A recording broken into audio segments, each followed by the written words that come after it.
It's a painful process as Ukrainian soldier Yana Zalewska has her shrapnel scars treated in a Lviv hospital. The 23-year-old is a drone pilot. But it was a Russian drone which struck her dugout in eastern Ukraine in August and tore up her face and hands. Zalewska is among more than 200 wounded troops and civilians being treated by a network of aesthetic medicine specialists across Ukraine for free. Before the injury, I wanted to change something in my face, correct things with the help of surgery. After the injury, I understood that cleaning my skin will make me beautiful again. That's how I accepted myself. I'm not scared of scars. I understand that this can be fixed and that I will get help to get over it.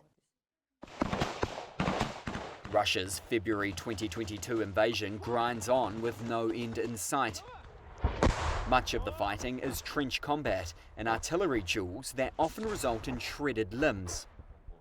The program heals the badly scarred and burned. Maxim Turkovich, the CEO of Unburned, said his privately funded program improves the overall quality of life in patients with more severe wounds. Very often we're talking about how a person moves and moves different parts of body. So, for example, when the patient has scars on his hands, very often he has no opportunity to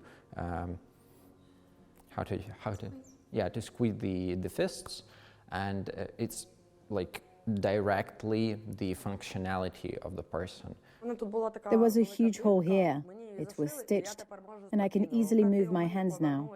Senses are back in my fingers, which is extremely important for me. As a drone pilot, I use these fingers to turn on and off a drone.